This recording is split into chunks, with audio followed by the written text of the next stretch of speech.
Continuing our never-ending journey to improve the lighting setup. I've actually been consulting a few people. Basically, it boils down to I'm probably going to need a new camera and new space. So I've done what I can. I actually have brand new lights. I was installing them while this episode was playing and while I was taking notes. I don't know if it's obvious. The maneuverability is certainly a lot better. So, if nothing else, my own physical comfort is increased. We'll see if the heat situation gets better or worse, because, you know how much light these things generate, right? Yeah. So, let's talk about this episode, written by Gilbert Ralston, who's written nothing else in Star Trek, of course. Although Mr. Kuhn, naturally, did a rewrite on this. I don't know how much is his, and I don't care. Michael Forrest, I want to talk about him briefly. He is the gentleman who plays Apollo. I wonder how many of you know that name. I'm just curious. I don't blame you if you don't. I didn't recognize the name, but when I looked up his career record, the man has done a lot of anime. Usually medium to small roles, but he is in a fairly large amount of stuff. He's in Akira, he's in Big O, he's done a lot of Gundam stuff. He's all over the place, so you might have heard him. Obviously, that was a little bit after this. And Fred Steiner actually does a lot of the music in this one, too, which would be reused for several episodes to come, which is yet another example of that happening. I also bothered to look up how to pronounce Adonais, just in case it came up. It's never mentioned in the whole episode. So they're out scanning, and there's no intelligent life, which is considered unusual. I wanted to comment on that briefly, because... well, that's kind of what we sort of assume from Trek and a lot of sci-fi in this era, hell, even in modern era in general, don't we? We don't think we're going to go out and find a massively empty galaxy. We think we're going to find a whole bunch of other life forms, kind of similar to us. Have you ever seen the full list of every sentient and sapient life form in Star Trek? It is a gargantuan list. And of course it is. It's been being built up for, 40 years or whatever. But it's just interesting to think about that it's become so ordinary that they actually mention that this is breaking the curve. Like, this is just weird and off, the fact that there's not sentient and sapient life around here. Like, what the heck, guys? What are we doing wrong? Just funny to think about. Scotty, of course, is massively flirting with Miss...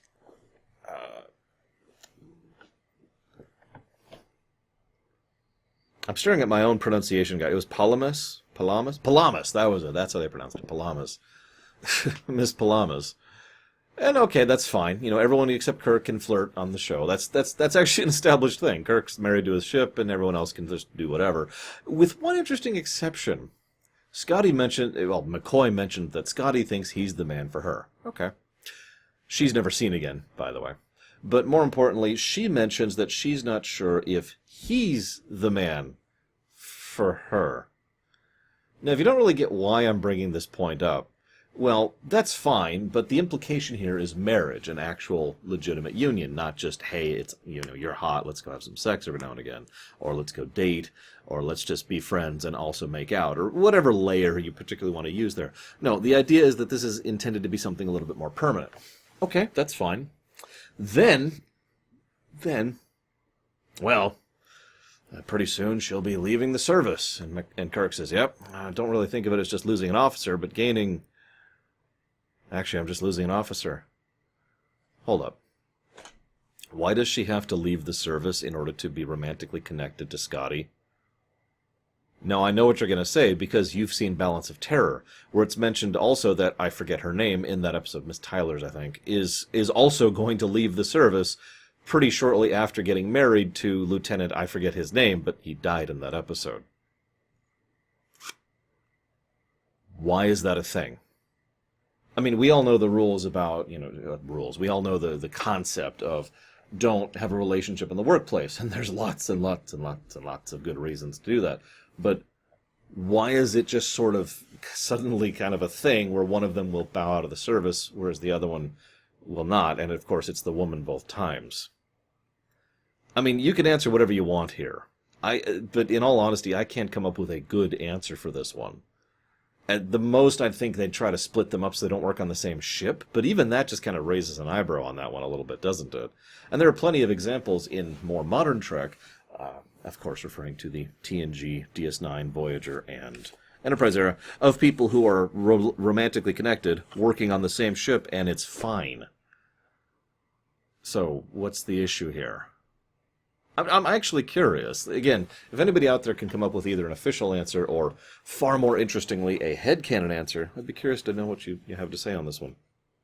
Anyways, then a giant hand comes out of space, and Kirk suddenly takes out his Chakotay handbook and says, okay, let's see here. So, it looks like I'm being threatened by something, so I'm going to very, very, very slowly react to it, comment on it, slowly react to it, and then, after that's done, I'm going to do nothing. I liked Robert Beltran, and I think that there were a couple of decent scenes for Chakotay in Voyager, but good lord, that man. So they just stand around. When they finally decide to flee, it is way too late. This then leads to Apollo being like, hey, what's up? Hi. How are things? Kirk is like, okay, look, I'm willing to talk to you if you let go. Apollo says, no, I will punish you by threatening to destroy your entire ship of 430 people. Overreact a little bit much? But I want to point out that the second thing that he does, and the first establishment we have for Apollo as a character is, no, screw you, you're doing it my way, and I'm going to threaten you with bodily harm. Otherwise, he rolls Intimidate and backs it up by actually injuring. This is, if you're paying attention, worse than Trelane was, in every way. In terms of the escalation, in terms of the bodily threat, in terms of his overall attitude. Trelane was that wonderful, never grew up adult, right? Who just legitimately didn't understand and was acting like he was just playing with some kids in the playground, as I pointed out, thanks to the wonderful performance by that guy, Campbell, I think? By contrast, Apollo is, I am the great and almighty. You will bow utterly before me because I am infinitely superior to you. So Kirk is just like, okay. And once again, we have godlike aliens. Oh my goodness, this is just getting silly at this point. We got godlike aliens. And it turns out, this is actually funny. He's a total jackass, because of course he is. No sad faces. I've just threatened you with death, but no sad faces. This is a good day. Now, what's funny is I jotted down something next in it's literally my next bullet point. It says, so the Greek gods were aliens who, godlike aliens, who were reality photoshoppers, because we do establish they do need tech and in a power source to operate. In this case, the temple is the one in this one, so reality photoshoppers, not reality warpers. Either way, he also mentions, I mentioned this idea and the concept of how this is yet another example of godlike aliens who have interacted with Earth in the past, which is not the first or last time this will show up. The reason I'm bringing this up here in this strange way is because they don't actually reveal that for quite a bit further into the episode. I don't know if I just remembered that, because I don't have a lot of strong memories about this episode, or if I just deduced that very, very quickly, and the episode just took a little while to get there. I'm not sure which. Take whichever one. I'm not trying to brag. It's just, this episode has some weird construction. Good execution. Good acting, good presentation, surprisingly good effects for the time. The message is a little bit tired now, but I have to remind myself that there was nothing really wrong with it at the time. The idea being a superior being has showed up and demanded that you kneel, and your response is no. Why? Well, the idea being that modern man is substantially less inclined to kneel simply because his understanding of the universe in general has improved. Thus, Kirk's overall impression, I'm not going to kneel before you. We have outgrown you. Here's the weird thing, though. Let's assume for a moment that Apollo is a legitimately benevolent energy being, a reality photoshopper, right? How many people do you think would willingly serve him just in exchange for him, using his powers to help them out? Like he mentions, I demand loyalty, tribute, and worship. In response, he offers life in paradise. So that's not a terrible trade. Now, I wouldn't take that, admittedly. But I'm curious how many others would just be like, yeah, all right. In fact, this whole thing started reminding me more and more of Forgotten Realms, specifically, the D&D setting. I wouldn't want to say my favorite D&D setting, but the one I'm most familiar with. I did a whole lore run on it, for God's sakes. In that setting, the deities, it's a joint deal kind of a thing. A deity does have power within Forgotten Realms. But that power is limited and hampered by the political infrastructure of the deity web, because there are lots and lots and lots of deities in the hundreds of range, if not thousands. And all of them have their own domains and their own abilities and their own... It's a whole political infighting thing, which I love, by the way. But more to the point, there's lots of powerful beings in Forgotten Realms. Any one of which could be like, you must worship me in exchange for power. So the deities have to actually give in order to take. This is further amusing because, thanks to some stuff which I'm not going to go into right now, the deities in Forgotten Realms have to eat worship. It is their food, it's their sustenance. The more worship and the more worshippers they have, the stronger they are. The less they have, the weaker they are. And if they just lose all their worship, and if all of the worshippers die out, or just the whole thing ceases, they can actually die simply from what is effectively starvation. Sound familiar? You can see why I was thinking about this the whole time as I was going through this episode. Because that's the idea. You depend on it, but you can't just demand it. You have to offer something in return. Now, by accounts, Apollo does offer that. Here's the catch. He's a jackass. Who's evil? I have no problem saying that. Remember what the very first scene is? I mentioned that. What's the first thing he does? Grabs the ship and then threatens them. Now, I want to remind you, what Kirk asked was very minor. Could you please let go of my ship so then we'll talk? And Apollo's response is, nuh-uh, squish! And that was his response to that. I'm sorry, what? This is also something relevant to keep in mind, because this is recurrent throughout the whole episode. In fact, McCoy talks about this. He is capricious, which is a wonderful word for it. These are my people. Here we go. I found the quote. These are my people to love, cherish, and destroy at my will. So you can see he has the mentality of a typical CEO, which is not the kind of person that a lot of people would willingly decide to serve, right? I mean, I'm sure there's some, but you can see how he's hurting his own market here. And I want to keep that in mind, too, because then he starts actually attacking and hurting people for the horrible crimes of questioning him and doubting him. Do note that the crew has done nothing to really provoke him. That's actually important to keep in mind. He is absolutely the antagonist here, and the villain. And then he zaps that is to say, Scotty. Side note, I actually read this in the Nitpicker's Guide, which I actually have been reading alongside with this. So for those of you not aware, James Doohan is actually missing a finger. And they went to extensive lengths back in TOS to not show that for some reason. I'm not sure why. I mean, he's an engineer. What's the issue here?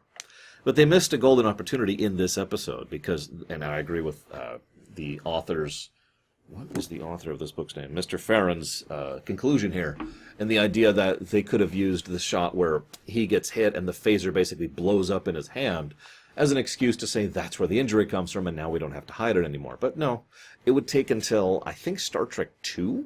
I'm not sure about that. I know it's in the film's era when they finally were okay with showing the fact that he was missing a finger. Just interesting to think about.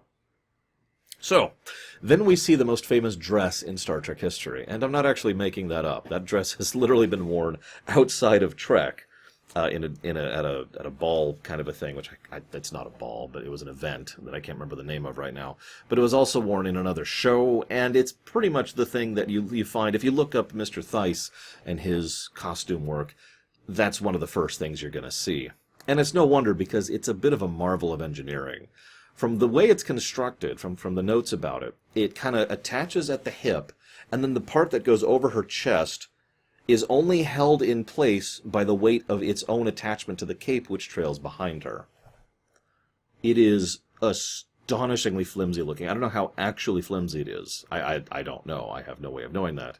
She doesn't show any girly bits in the episode. But I don't know if that's just because of editing or because it was well designed enough that it looks a lot flimsier than it is. I don't actually care for it personally. I prefer kind of curved lines sort of a thing, or more of a flow. This is just kind of a Greco thing she's wearing, which I suppose is the idea. You know, just the over the thing, toga look, whatever you want to call that. I don't know what that's actually called. I don't know anything. What I do know is that Kirk then reprimands Scotty very severely. It's like, look. Now, you're probably thinking, Laura, why are you bringing that up? Of course he's reprimanding Scotty. Scotty is just acting gaga for Miss Palamas this entire episode. And it's like, yeah, that's not really the problem. In fact, it's not even a problem. he reprimands Scotty very harshly, very severely by words, not physically striking him or hurting him or threatening to injure him. Then he expresses his legitimate concern over Scotty and wants to make sure that Scotty's okay. Now, if you're wondering why I'm bringing that up, it's because it is in direct contrast to Apollo, who multiple times in this episode mentions that he will be a father figure. He wishes to be a father to you. That comes up at least 3 times I can think of off the top of my head. Right at the beginning, and then when he mentions his big spiel, and then towards the end, I would have been a father to you. Oh, actually, she brings it up too, so that's 4 times it's brought up there, right? And yet Kirk's approach is substantially more fatherly, whereas what Apollo is a typical CEO. And I'm kind of joking with that, but I'm kind of not. Again, McCoy's comment, he is capricious. It takes so little to piss him off, and his mood swings all over the place from I am benevolent and happy to I will damage and destroy you at the drop of a hat. I wouldn't be surprised if he was literally bipolar, or whatever the alien equivalent thereof is. So this is not a fatherly figure. Meanwhile, up on the ship, Spock is actually being pretty awesome. Once again, we have the B-plot, which it's becoming more and more common. I think this is when the A-plot, B-plot thing really kind of became vogue, Season 2 of TOS. Anyways, so Spock's up on the ship trying to fix things. You notice the B-plot is directly tied into the A-plot, which, as I've said many times, is how that should be.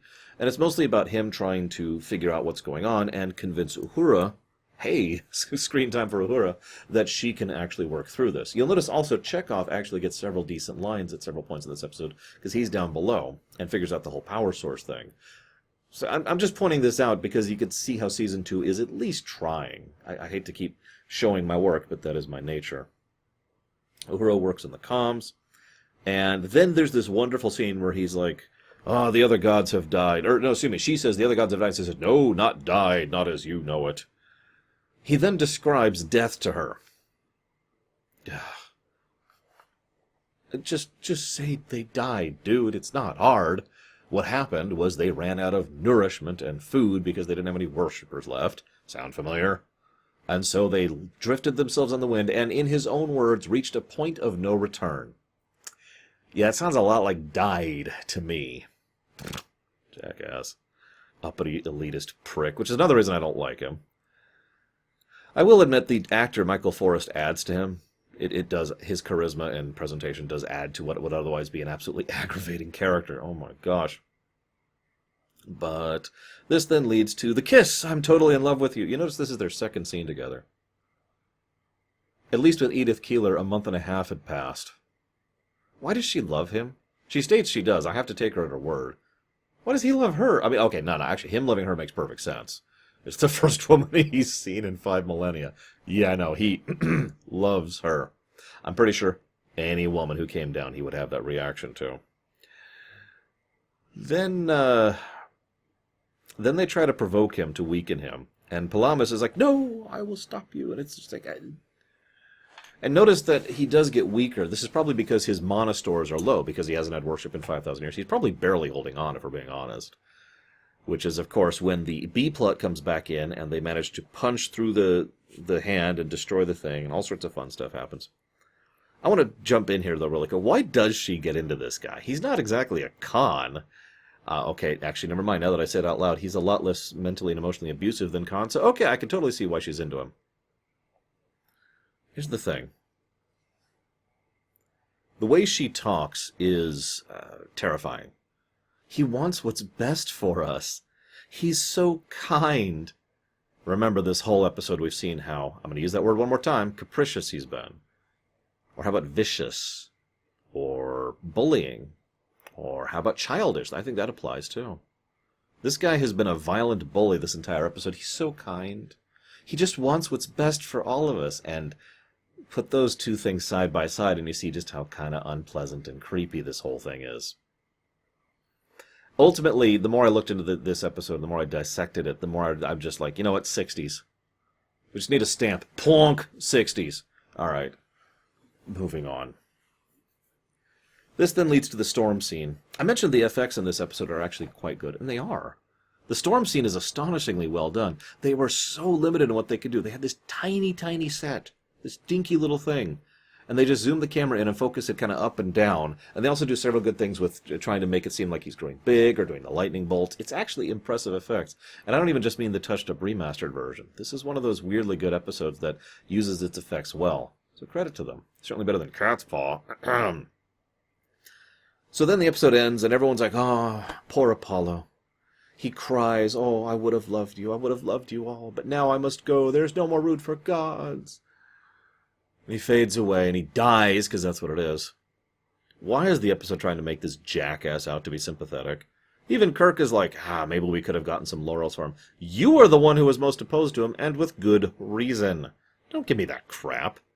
What's with this out of nowhere he was truly the greatest enemy was man, just out of nowhere kind of random thing? No, screw him.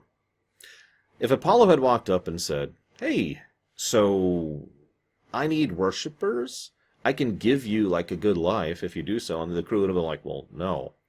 And then maybe in desperation and fear, because he's literally starving to death, then he tries to force the issue. And throughout the whole thing, rather than being imperious and elite, he comes across more as someone who is going mad from hunger. And then by the end, they have to kill him because they can't give him what he wants, because they don't have food to give, continuing the metaphor. Then, okay, you can have your sympathy. In fact, I think that would make a much better episode now that I'm saying that out loud. Instead, he's just a jackass. And he's dead. Moving on. Nevertheless, I hope you've enjoyed my thoughts on this one. Sorry, you may have noticed I was doing this earlier. I mentioned I'm rearranging the lights. Well, that means Wave here has nowhere to go, so I just kind of had to keep him here somewhere. Did you know that there are studies that show that having a pet on camera increases... No, I'm just messing. I mean, that's not true. That's a real thing. I'm just messing with you. Am I messing with them? Okay. Do me a favor and wave for me, Wave.